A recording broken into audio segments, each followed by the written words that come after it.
Hi everyone, how are you doing today? It's Hillary, the marketing mom. Do you have what it takes? And you're probably wondering, what am I talking about? Do you have what it takes to be a work from home mom? Now, working from home may seem like, it's all glam and glory and it's a great thing for mothers because you get to be the mother that's present, the mother that's there. But a lot of the times it boils down to a few things. And today I want to share with you 4 questions that you should ask yourself before you jump into this whole work from home mom thing. All right. And it starts with discipline. Are you self disciplined? Now, being self disciplined and being disciplined are two different things. We are all disciplined because we stop at red lights, most of us. We cross at pedestrian crossings where it's the law. Um, and we most of us don't kill, murder, or steal. All right, so we're disciplined in that regard. But are you self-disciplined?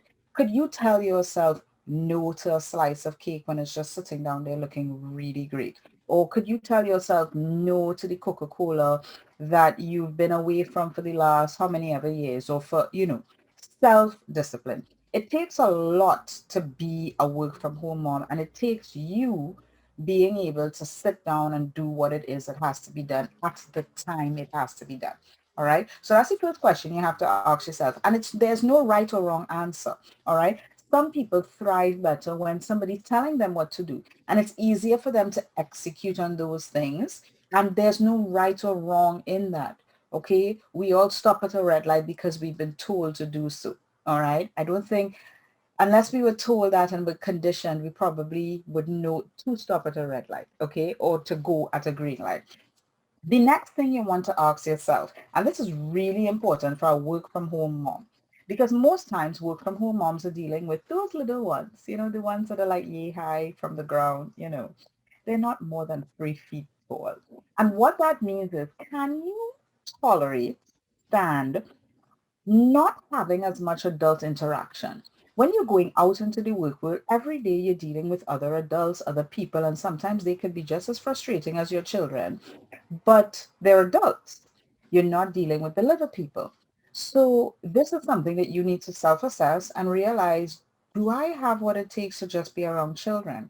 And even if I'm just around children, and when I go on, outings with the kids and we go lining, as we call it here in Trinidad, or play dates, you you're going to have limited adult interaction.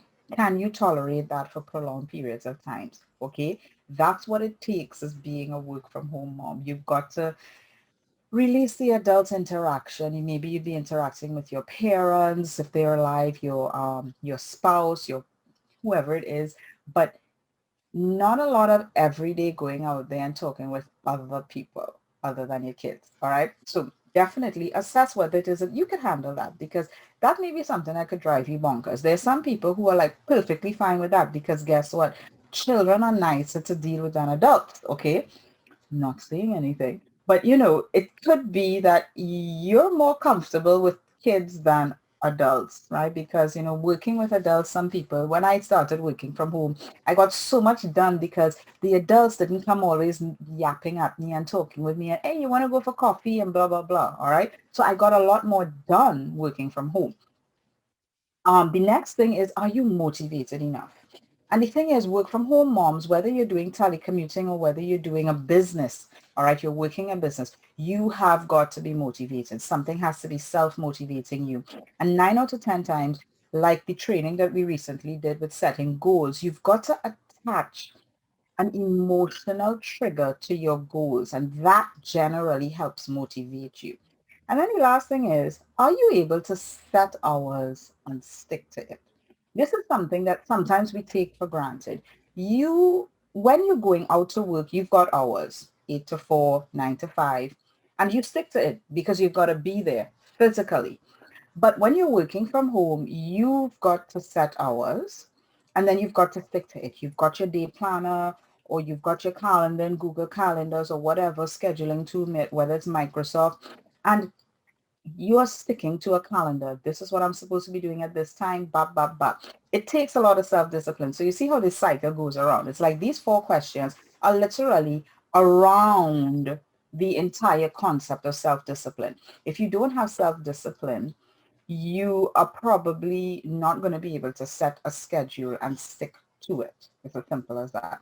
And those are very important questions to ask because it's almost as if that's the foundation of it. All right. I've also shared 9 tips that you could always go on my blog or my YouTube channel and find 9 tips of how you could become a successful work from home mom. Some of this that I've talked about in this training today is in there, but I go into a little more detail on some tips to actually get there. So maybe you think right now you're not self-disciplined, but I'm going to share some tools with you on how you could actually become self-disciplined. All right. So have a good one, and I will see you in the next training.